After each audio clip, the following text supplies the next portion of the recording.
Bismillahirrahmanirrahim. Assalamualaikum warahmatullahi wabarakatuh. Bapak-bapak, ibu-ibu, mas-mas, mbak-mbak, khususnya adik-adikku sekalian yang dirahmati Allah dimanapun Anda berada. Kembali di IIP Channel bersama saya IIP Wijayanto. Kali ini kita akan membahas tema 3 tanda kamu adalah pelabuhan cinta mantan sesaat saja, ya, atau kita ini hanya menjadi, kalau istilahnya anak-anak muda itu ya, sebagai pelarian cinta mantan sesaat saja. Apa tandanya? Yang pertama ya, memang pada saat kita ketemu dengan mantan itu, mantan baru berpisah dengan orang yang teramat sangat ia cintai. Misal mantan baru bercerai dengan suami atau dengan istrinya karena suami atau istrinya berkhianat atau berselingkuh dengan orang lain. Padahal dia sangat mencintai, ya, semua diberikan. Kita sering lihat tuh ya, ada suami misal, pernikahan, biaya semua di-cover oleh mertua. Setelah itu rumah diberikan, kendaraan diberikan, disuruh sekolah lagi, biar kalau nyari kerja, ya itu akan lebih mudah. Uang bulanan diberikan, bahkan pulsa telepon pun dibelikan atau dibayarkan setiap bulannya. Bahkan biaya bersalin untuk anak pun mertua yang memberikan. Tetapi misal si suami ini tidak tahu terima kasih, sudah difasilitasi segalanya, dia malah selingkuh dengan teman kuliahnya. Nah, akhirnya berpisah, ya. Jadi istrinya sesungguhnya sangat mencintai kan. Tetapi mungkin ya, orang kan kalau sedang marah itu butuh curhat ya. Dia curhat kepada orang tuanya sehingga orang tuanya lebih marah lagi, lebih kecewa lagi. Sekarang yang menginginkan perpisahan itu adalah orang tuanya. Kemarahan istrinya mungkin sudah reda, tapi orang tuanya yang sangat menginginkan perpisahan atau perceraian itu karena amat sangat kecewa kepada mantunya ini. Nah, kemudian misal kita masuk nih, kita ketemu dengan dia.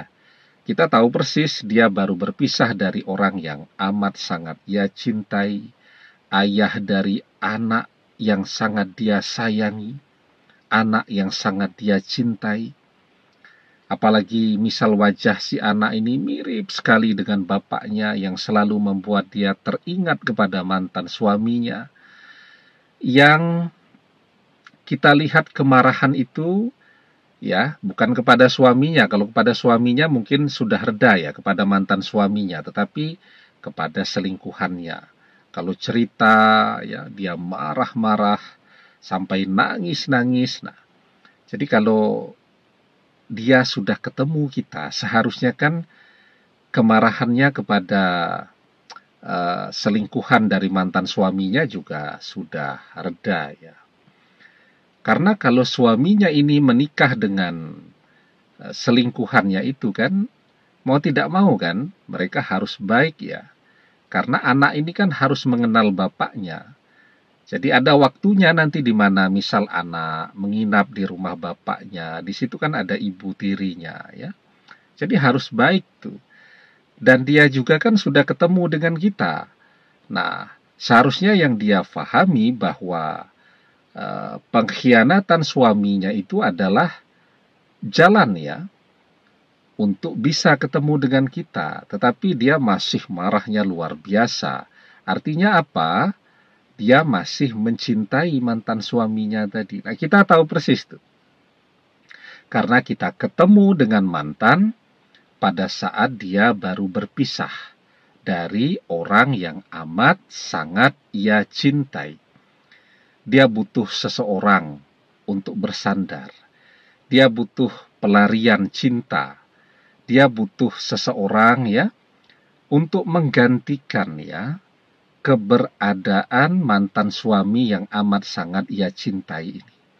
Nah, maka dia menerima kita, misal pada saat itu. Tandanya yang kedua,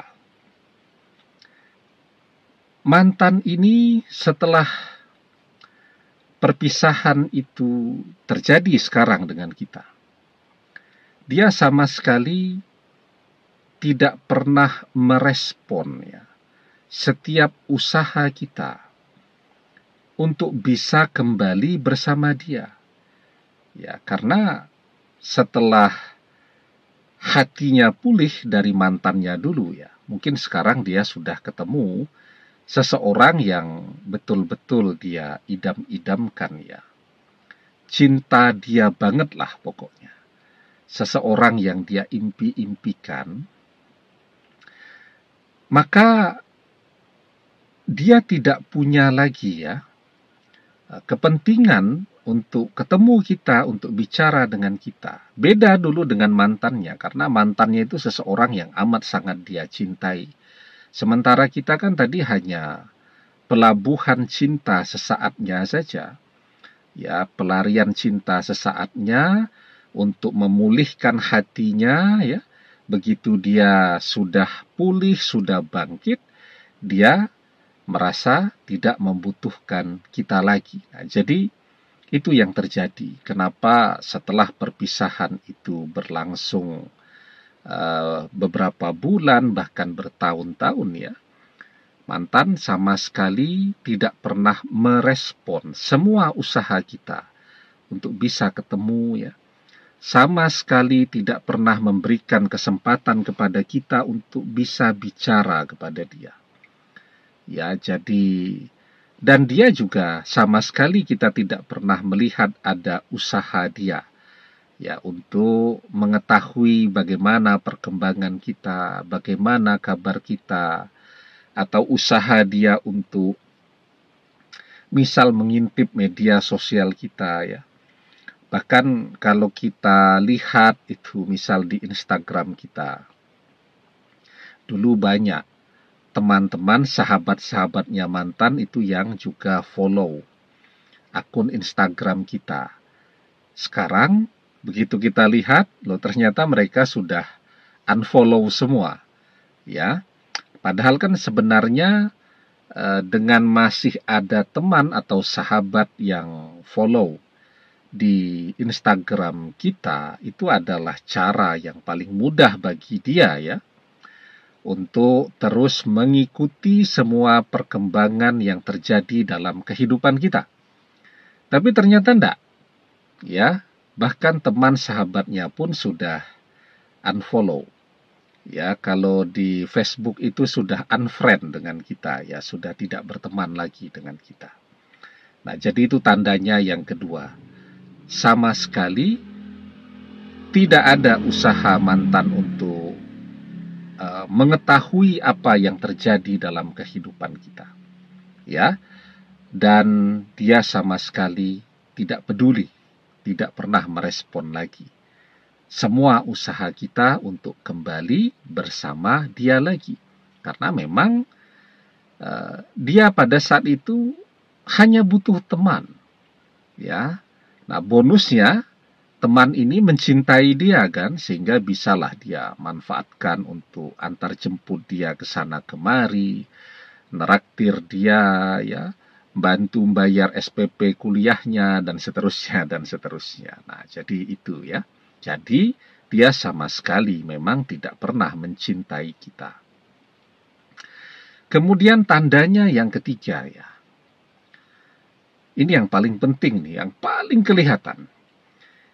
Tapi sebelum kita bahas lagi lebih jauh tandanya yang ketiga, jangan lupa yang belum subscribe untuk memencet tombol subscribe dan menyalakan lonceng notifikasi agar Anda selalu mendapatkan pemberitahuan video-video terbaru dari channel kesayangan kita ini. Dengan subscribe, doa-doa kita selalu terhubung sehingga kita selalu bisa berdoa bersama-sama. Dan subscribe itu gratis ya.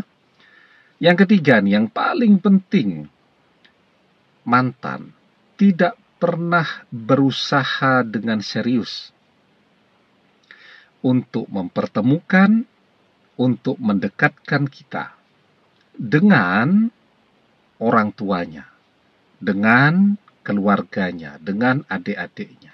Tidak pernah. Ya. Kalaupun dia cerita, ya tadi sudah bicara dengan papi, sudah bicara dengan mami, dan seterusnya. Itu kan aktingnya dia saja. Ya, dia tidak pernah menyampaikan keinginan kita untuk bisa bicara dengan orang tuanya. Itu yang paling penting tuh.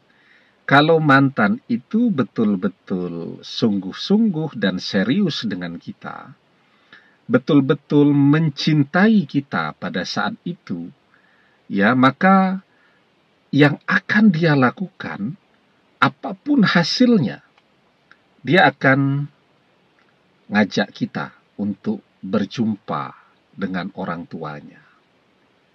Ini pun kalau misalnya bisa ketemu di luar rumah biasanya, ya itu sudah maksimal banget tuh. Di luar rumah, misal begitu ketemu di mana ya, itu pun kita harus misal tidak bilang sebagai orang yang mencintai mantan atau pasangannya mantan pada saat ini, atau kekasihnya mantan. Dia tidak mau tuh. Ya, mesti alasannya macam-macam lah. Dia memperkenalkan kita sebagai teman, sebagai sahabat, sebagai gurunya, dan seterusnya. Ya, guru lesnya, dan seterusnya. Itu yang akan dia lakukan. Begitu kita bilang, misal laki-laki ini ya, mau ketemu orang tua, mau melamar, alasannya macam-macam ya. Belum waktunya, dia bilang, karena papi itu punya sakit jantung, nanti tidak kaget. Loh kenapa harus kaget ketemu dengan kita? Emang kita serem kan? Tidak ya. Mau ketemu mami, oh mami belum siap ya. Karena kemarin baru ada tamu laki-laki ke rumah, ya misal begitu kan, misal tadi itu yang bercerai itu, kemarin mantan suaminya baru berkunjung ke rumah, ya kan tidak enak dilihat tetangga kalau terus kedatangan tamu laki-laki, ya jadi mantan suaminya sedemikian istimewanya, kapanpun dia mau datang dia datang, sementara begitu kita mau datang selalu alasannya macam-macam. Nah, jadi mantan tidak pernah sungguh-sungguh ya untuk memperkenalkan kita, mendekatkan kita dengan keluarganya. Kalau dia betul-betul mencintai, maka yang akan dia lakukan adalah mendekatkan kita dengan orang tuanya, dengan keluarganya. Ya, tetapi kan dia cuman acting saja ya. Di depan kita bilang, tadi sudah bilang begini, begitu kepada papi, mami, dan seterusnya. Tapi sesungguhnya itu tidak pernah dia lakukan. Nah, jadi itu 3 tanda ya. Kita kan merasakan ya. Kita berkali-kali minta waktulah untuk bisa ketemu, sowan kepada orang tuanya. Tetapi alasannya macam-macam sampai perpisahan itu terjadi. Kita tidak pernah ketemu dengan orang tuanya. Nah, jika ada 3 tanda ini, maka memang sesungguhnya pada saat itu mantan tidak pernah mencintai kita. Kita hanya pelabuhan cinta sesaat bagi mantan, kita hanya pelarian cinta sesaat bagi mantan. Ya, itu jawaban kenapa hingga hari ini mantan tidak pernah berusaha untuk mendekati kita, atau kalau kita yang berusaha mendekati dia, dia sama sekali tidak pernah meresponnya, bahkan semakin menjauh. Ya. Nah, sekarang karena kita terlanjur mencintai, apa yang harus kita lakukan?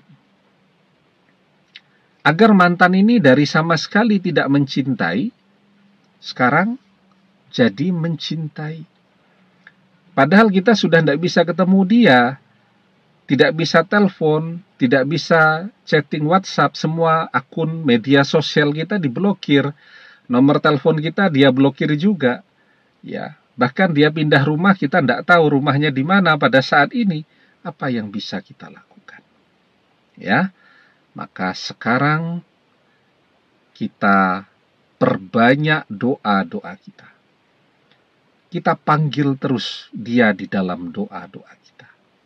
Ya, kita memohon pertolongan kepada Allah agar Allah menumbuhkan rasa cinta di dalam hati mantan kepada kita. Itu yang harus kita lakukan. Insya Allah ya, dengan ketekunan kita di dalam berdoa, artinya kita berdoa terus, tidak pernah mengenal kata capek, jenuh, bosan, dan seterusnya. Tidak pernah. Kita berdoa terus. Ya, insya Allah kunci keberhasilan sebuah doa adalah ketekunan. Maka di dalam sebuah hadis kita diajarkan, ahabbul a'mali ilallahi ta'ala adwamuha wa in qalla. Amalan yang paling Allah cintai adalah amalan yang dikerjakan dengan rutin, terus-menerus, walaupun amalan itu sedikit. Jadi walaupun kita berdoanya 5 menit untuk mantan kembali, tapi kita lakukan terus, setiap hari, setiap mengerjakan atau selesai mengerjakan sholat fardu, selalu kita panggil nama mantan di dalam doa-doa kita. Itu kunci keberhasilan doa. Insya Allah dengan izin dan pertolongan Allah, walaupun dulu mantan tidak pernah mencintai kita, cinta di dalam hatinya akan tumbuh. Saat cinta di dalam hatinya tumbuh, itulah mantan akan mulai merespon usaha kita untuk bisa bersama dia lagi. Demikian, semoga bermanfaat. Wallahu a'lam bissawab, billahi taufiq wal hidayah. Assalamualaikum warahmatullahi wabarakatuh.